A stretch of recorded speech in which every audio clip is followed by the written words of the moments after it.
ça continue avec Emmanuel Langlois. Et l'épidémie de Covid-19 qui semble marquer le pas en France. Un peu plus de 25 000 nouveaux cas enregistrés ces dernières 24 heures. Mais c'est un millier de moins qu'il y a une semaine. On compte également 296 décès à l'hôpital, soit une soixantaine de moins que mercredi dernier. Pas de problème majeur pour AstraZeneca. L'OMS recommande le vaccin de la firme britannique qui a suscité beaucoup de doutes et d'interrogations ces dernières semaines sur son efficacité sur les variants et chez les plus de 65 ans également. Même si les données manquent encore, l'Organisation mondiale de la santé estime que le vaccin reste efficace. À Genève pour France Info, Jérémy Lanche. Le vaccin, dont l'efficacité tourne autour des 70%, doit être administré en 2 doses, dit l'OMS, distantes de 8 à 12 semaines. Tout le monde peut le recevoir, y compris donc les plus de 65 ans. Plusieurs pays comme la France ne le font pas, faute de données cliniques suffisantes. L'OMS assure que son efficacité est pourtant similaire pour tous les groupes d'âge. Pour la responsable scientifique de l'organisation, Soumya Swaminathan, un vaccin vaut mieux que pas de vaccin du tout.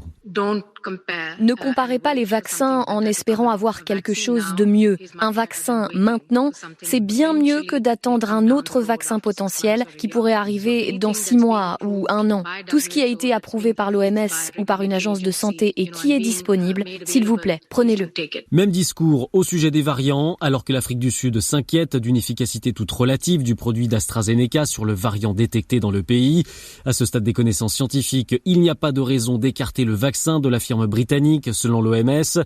C'est aujourd'hui l'un des plus faciles à stocker et celui qui représente l'essentiel des doses réservées par l'OMS aux pays en voie de développement. Genève, Jérémy Lange, France Info. Un coup dur pour Solidays face aux trop nombreuses incertitudes liées à la crise sanitaire. Le festival est annulé pour la 2e année consécutive. Les concerts devaient se tenir en juin prochain sur l'hippodrome de Longchamp, près de Paris. 17 départements toujours placés en vigilance orange par Météo France, dont 12 dans l'est du pays pour grand froid. Les transports scolaires seront annulés ce jeudi dans plusieurs départements de l'ouest et de l'est, comme dans les Vosges, le Haut-Rhin ou encore la Manche ou l'Ille-et-Vilaine. C'est Bénédicte Durand qui va remplacer provisoirement Frédéric Mion à la tête de Sciences Po Paris. Ce dernier a démissionné hier soir à la suite de l'affaire Olivier Duhamel, accusé d'inceste. 2 policiers mis en examen pour violence. Ils sont poursuivis notamment pour avoir éborgné une des figures des Gilets jaunes, Jérôme Rodriguez. C'était lors d'une manifestation en janvier 2019 à Paris. L'un des 2 est passible des assises.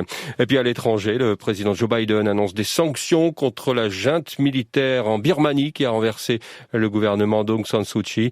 La mobilisation de la population dans la rue se poursuit en dépit de l'interdiction de se rassembler. Il est minuit 3.